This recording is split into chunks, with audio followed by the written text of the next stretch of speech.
Demokrasi atau autokrasi? Belakangan ini saya sering mendapat pertanyaan sistem kenegaraan mana yang paling baik atau cocok untuk Indonesia. Tentu saja idealnya sistem demokrasi adalah sistem yang terbaik yang semua negara inginkan. Namun perlu kita menjadi catatan bersama bahwa kejadian belakangan ini, terutama di Amerika Serikat, negara yang selama ini sering menjadikan atau dijadikan referensi sebagai negara demokrasi, di bawah kepemimpinan Trump dan administrasinya melakukan kejanggalan-kejanggalan praktek yang dinilai tidak sesuai dengan norma-norma demokrasi.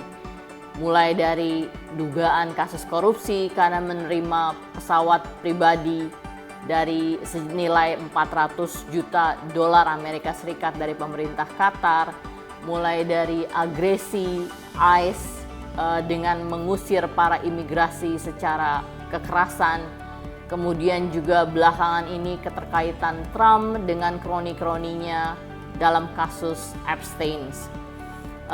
Kejanggalan-kesanggalan tersebut membuat masyarakat mempertanyakan, bahkan di negara yang demokrasi seperti Amerika Serikat pun, mengapa bisa terjadi hal-hal yang di luar normatif sistem demokrasi.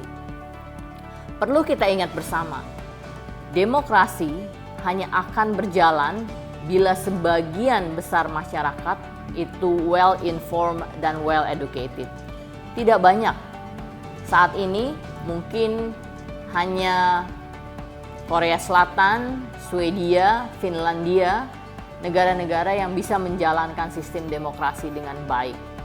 Persyaratan-persyaratan untuk menjalankan sistem demokrasi dengan baik selain masyarakat yang well informed dan well educated adalah 3 hal. Yang pertama adalah law enforcement dan Supreme Court. Penting bagi kita untuk memastikan bahwa hukum adalah di atas segalanya dan bahwa hukum memperlakukan seluruh masyarakat dengan sama. Persyaratan kedua adalah independensi. Independensi dari institusi-institusi yang seharusnya berjalan secara independen tanpa ada pengaruh atau intervensi politik. Lembaga-lembaga seperti Bank Sentral Indonesia, KPK, Komisi Pengawasan Korupsi, Komisi Pemilihan Umum, BPK, Badan Pemeriksa Keuangan, serta lembaga-lembaga lain yang memang seharusnya berjalan sesuai dengan amanahnya.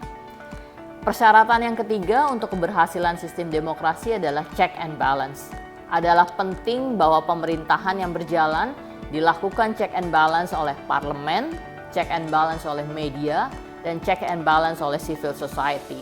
Termasuk di dalamnya adalah akademisi, masyarakat, labor union, dan juga mahasiswa, juga masyarakat umum.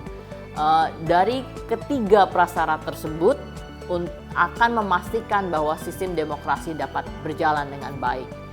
Tanpa adanya ketiga hal tersebut, law enforcement, independency, dan check and balance, tanpa ada ketiga hal tersebut, sistem demokrasi akan berjalan sama dengan sistem autokrasi. Bahkan mungkin akan lebih buruk daripada sistem autokrasi. Karena demokrasi ada campur tangan uang, dan uang akan